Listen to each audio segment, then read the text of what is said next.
ఇక కృష్ణా జిల్లా మచిలీపట్నంలోని high knee school విద్యార్థులకు పుస్తకాలు, స్కూల్ బ్యాగులు పంపిణీ చేశారు. మంత్రి కొల్లు రవీంద్ర చేతుల మీదుగా వీటిని అందజేశారు. పవర్ మెక్ ఫౌండేషన్ ఆధ్వర్యంలో ఈ సేవా కార్యక్రమం చేపట్టారు. హైనీ అమ్మ స్థాపించిన ఈ పాఠశాలలో చదివిన ఎంతోమంది ఉన్నత స్థాయికి ఎదిగారని మంత్రి కొల్లు రవీంద్ర కొనియాడారు. ఈ స్కూల్లో చదివిన వారు సేవాగుణంతో విద్యార్థులకు పుస్తకాలు, బ్యాగులు అందించడం హర్షించదగ్గ విషయమని అన్నారు.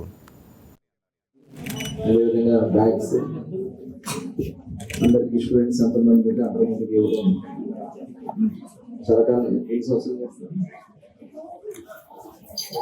ఎవ్రీ ఇయర్ చాలా సంతోషం.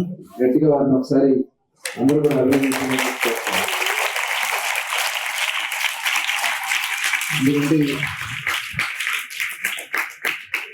వారు ఒక పక్క వ్యాపారం చేస్తూ దానిలో కొంత అందరికీ సహాయపడాలనే ఉద్దేశంతో స్వచ్ఛందంగా ముందుకు వచ్చి ఈ బుక్స్ కానీ ఈ బ్యాగ్స్ కానీ డిస్ట్రిబ్యూట్ చేయడం అనేది మనస్ఫూర్తిగా మరొకసారి అభినందిస్తూ, మరి మీరు కూడా ఎందుకంటే హైనీ స్కూల్ గురించి హైనీ అమ్మ గారిని మీరు ఎవరు చూడలేదేమో, ఇక్కడ ఉన్న పిల్లలు ఎవరు చూసి ఉండరు, నేను కూడా చూశాను. నేను చాలా సేవ చేయాలనే సదుద్దేశంతో వారు ఇక్కడ రావడం, వచ్చి ఇక్కడ సేవా కార్యక్రమం చేయడం జరిగింది. ఆవిడ స్ఫూర్తితో ఇక్కడ స్కూల్ ఇక్కడ ఏర్పాటు చేసి అనేక స్వచ్ఛంద కార్యక్రమాలు కూడా వారు చేయడం జరిగింది.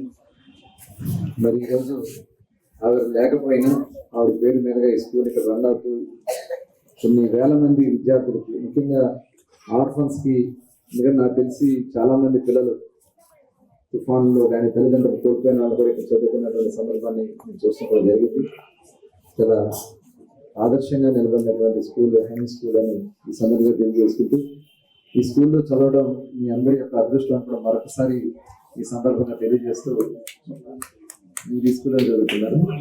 కిషోర్ గారి ఈ స్కూల్లో చదువుకోవడం,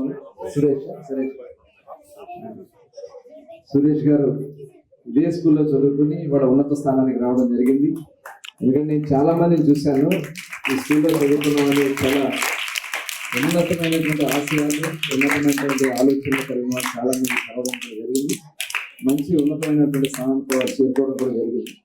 మీరు కూడా భవిష్యత్తులో మీకు వచ్చినటువంటి అవకాశాన్ని సద్వినియోగం చేసుకుని ఇక్కడ చదువుకుని మంచి ఉన్నతమైన స్థానానికి రావాలని మరొకసారి మనస్ఫూర్తిగా కోరుకుంటూ, ఎందుకంటే మనం మచిలీపట్నం ఇవాళ అన్ని రకాలుగా అభివృద్ధి చెందబోతా ఉంది.